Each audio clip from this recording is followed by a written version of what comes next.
നമസ്കാരം. Raft of ഫുട്ബോളിലേക്ക് അവർക്കും സ്വാഗതം. യുവേഫ ചാമ്പ്യൻസ് ലീഗിലെ റയൽ മാഡ്രിഡ് നാളെ RB സാൽസ്ബർഗിനെ നേരിടുകയാണ്. നാളെ എന്ന് പറയുമ്പോൾ സാങ്കേതികമായി ഇന്ത്യൻ സമയം വ്യാഴാഴ്ച പുലർച്ചെ 1:30 ആ മത്സരം നടക്കുന്നത്. റയലിനെ സംബന്ധിച്ചിടത്തോളം അതിനിർണായകമായ പോരാട്ടമാണ്. ആ മത്സരത്തിലുള്ള സ്ക്വാഡ് ഇപ്പോൾ കോച്ച് കാർലോ അഞ്ചലോട്ടി പ്രഖ്യാപിച്ചിട്ടുണ്ട്. ഇന്ന് പ്രീ മാച്ച് പ്രസ് കോൺഫറൻസ് വെച്ച് അദ്ദേഹം പറയുകയുണ്ടായി, "We need to improve in defense. This will be the key for the success this season" എന്ന് അദ്ദേഹം പറയുന്നുണ്ട്. ഞങ്ങൾക്ക് ഡിഫൻസ് ഇംപ്രൂവ് ചെയ്തേ പറ്റൂ. ഈ സീസണിലെ വിജയത്തിന്റെ കീ എന്ന് പറയുന്നത് ആ ഒരു ഡിഫൻസ് ആയിരിക്കും എന്ന് അദ്ദേഹം പറയുന്നുണ്ട്. പക്ഷെ മത്സരത്തിനായിട്ട് അദ്ദേഹം പ്രഖ്യാപിച്ചിരിക്കുന്ന സ്ക്വാഡ് ഉണ്ടല്ലോ, ആ സ്ക്വാഡിൽ ഒരു പൊസിഷനിൽ ആളെ ഇല്ല. ഡിഫൻസിൽ ഒരു പൊസിഷനിലേക്ക് ഒരു ജെനുവിൻ പ്ലെയർ ഇല്ല എന്നതാണ് യാഥാർത്ഥ്യം. അതായത് no RB in the squad list versus RB Salzburg.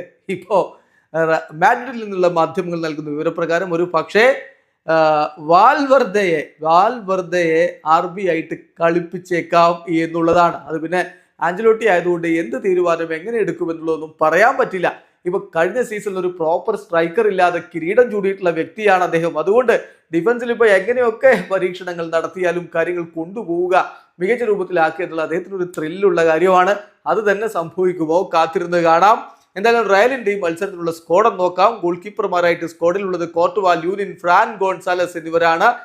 ഡിഫൻഡർമാരായിട്ടുള്ളത് Alaba, Vallejo, Fran Garcia, Rudiger, Mendy, Jacobo, Ramon, Asensio എന്നിവരാണ്. മധ്യനിരയിലേക്ക് Bellingham, Valverde, Modric, Tchouameni, Arda Guler, Ceballos, Chema എന്നിവരുണ്ട്. മുന്നേറ്റ നിരയിൽ Vini Junior, Mbappe, Rodrygo, Endrick, Ibrahim എന്നിവരും ഉൾപ്പെടുന്നു. എന്തായാലും Ancelotti എന്ത് മാജിക്കാണ് നാളെ പുറത്തെടുക്കാൻ പോകുന്നത് കാത്തിരിക്കാം. വീഡിയോ അവസാനിക്കുന്ന ഫുട്ബോൾ ലോകത്തെ കൂടുതൽ വിശേഷങ്ങളുമായി റാഫ് ടോക്സ് വീണ്ടും എത്താം.